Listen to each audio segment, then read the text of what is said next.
大家好，我是 Klaus。近期吸引中国人关注的奥运和吴亦凡，这两件事其实也是有关联的。加拿大的华裔游泳运动员被祖国抛弃后成为了奥运冠军，另一位同样是加拿大的华人回到了祖国的怀抱，却成了强奸犯。我们今天就来讨论一下，一个人离开了祖国到底行不行？这个问题的答案对于中国政府来讲是很简单的两个字：不行。中国的官媒包括环球时报、新华社、人民日报、光明日报等曾经发文，没有祖国你什么都不是。可这句话是纳粹的宣传部长戈培尔所说的。戈培尔是纳粹德国时期的国民教育与宣传部长，被称为宣传的天才，非常善于给人打鸡血和洗脑。中国官媒宣传纳粹的思想，不是蠢就是坏，应该是又蠢又坏。一个人离开了祖国就什么都不是吗？虽然纳粹政府这样宣传，但是爱因斯坦还是离开了德国。离开了祖国的爱因斯坦不但还是爱因斯坦，而且成了更伟大的爱因斯坦。同样是德国人的马克思和恩格斯也离开了祖国，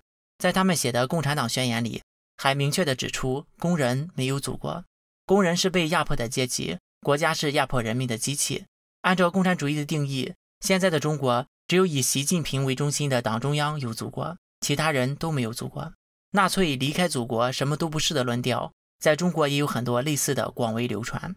比如中国人绝对不能被外国人统治，绝对不能做亡国奴，中国人不要移民，何必到其他国家做二等公民等，这些都跟纳粹思想不谋而合，甚至在港澳台也有一些市场。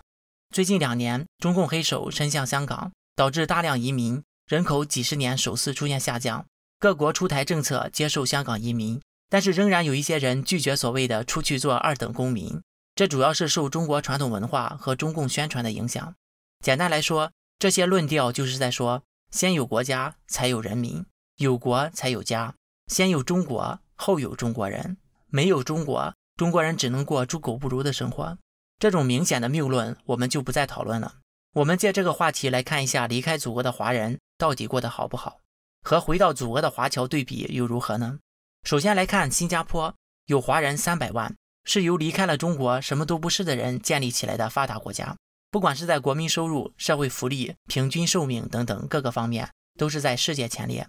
那么在美国，华人是被人统治的亡国奴和二等公民吗？没有什么比钱更能说明问题的了吧？在美国不同种族的家庭收入之中，亚裔收入最高，其中华裔收入$85,000，高出美国白人收入$20,000，高出美国平均收入$22,000。而根据英国官方数据，华人是各族裔中收入最高的群体，即便是在不是发达国家的马来西亚，华人收入也是各族裔的第一，是将近中国人均家庭收入的2倍。如果说还有比钱更重要的，那就只能是健康了，反正一个第一，一个第二。美国华人的平均寿命为 86.3， 高出美国白人和平均寿命8年，比中国人均寿命高出11年。同样的，即便是马来西亚华人平均寿命也高出中国不少，其他中国人少的国家就没有具体的数据了，但基本上可以这么讲，在中国生活的中国人比在海外生活的中国人收入少，而且还死得早。如果说离开了中国就什么都不是，但是钱多了而且长寿了，那什么都不是这顶帽子戴上又有何妨呢？本月初，文化界、史学界的泰斗余英时91岁逝世。余英时先生是全球最具影响力的华裔知识分子之一，在1949年赴香港读书，大陆沦陷之后，他就一直没有回国，离开了祖国，他成为了美国的院士。他曾说过，我在哪里，哪里就是中国。而相反的，1949年大陆沦陷的时候，有中国4大史学家之称的清华博士生导师陈寅恪，国民政府多次催促其前往台湾，但是他从北平一路南下，到了广州留了下来。最终一代大师在1969年多年的文革批斗之中含恨死去。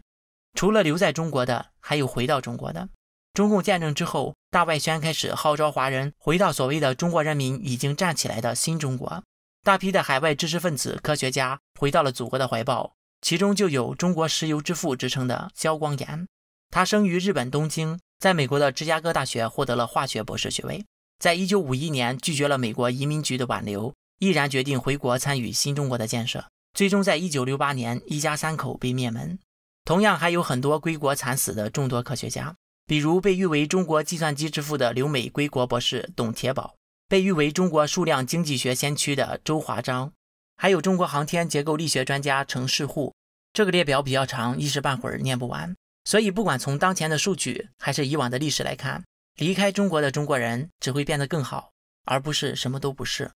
反而回到祖国怀抱的没几个落得好下场。香港的南华早报曾经发起过民调，92%的人表示愿意重新成为英国的海外属地。这也正好验证了美国开国元勋富兰克林的一句经典名言：哪里有自由，哪里就是我的祖国。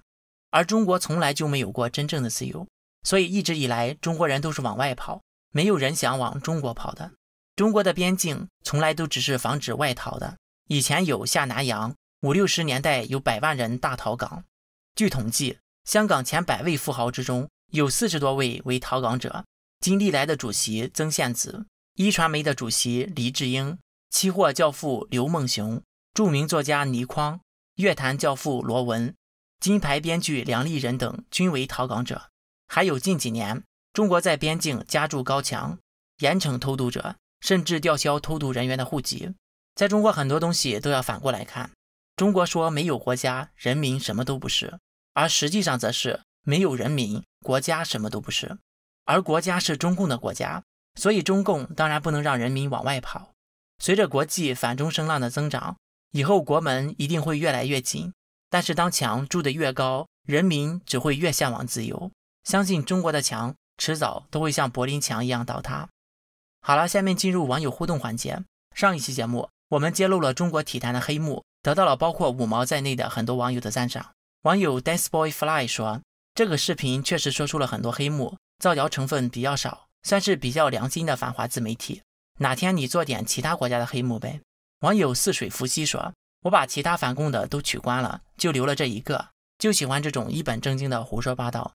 网友 CJ 说，想看其他国家的黑幕干嘛翻墙呢？打开电视和报纸就有了。网友 Weibo Song 说，一般民众尊重运动员，是他个人荣辱与奋斗的故事，但是在中国赢了算党的，输了算辱华。网友 Sam Cookie 说，以奖牌为目的不择手段，能赢就好，银牌还不行，只能拿金，不然小粉红就会生气。确实如此，在中国只有拿金牌才有用，拿不到金牌就算是银牌铜牌都会被骂。网友三井火焰男说，中国是金牌大国，不是体育大国。网友 Mystery 说，从小看马家军的比赛，当时还有马俊仁做的中华鳖精的广告，小时候就想吃了这东西就能跑得快，不过王军霞怎么看都像个男的。上小学时，好多区里的小学连操场都没有，午间活动不得不把马路两边封起来，让大家集合。举国体制让中国看似是体育强国，不过足球年年现眼，西班牙每次奥运会金牌不超过4个，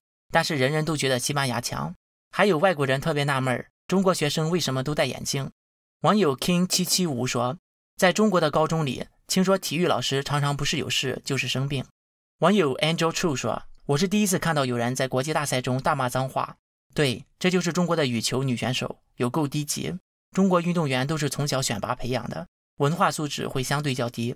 网友 Jasper Chen 说，我以前还在国内的时候，就不明白为啥像射击、击剑等等，这些在中国完全没有群众基础的项目获得金牌，那些国人居然很自豪很感动。你们碰过击剑吗？碰过气步枪吗？玩过运动步枪的，自觉去派出所自首，少判你几年。一个金牌背后是千万个在体校里没出成绩又一身伤病的少年，以及浪费掉本来可以用于改善教育医疗的金钱。举国体制培养出来的金牌每一块都是耻辱，那些金牌获得者也没有可能像美国、日本选手一样成为 role model， 激励下一代。好了，本次节目就到这里，欢迎大家点赞、订阅、留言和分享。我是 Klaus， 我们下次再见。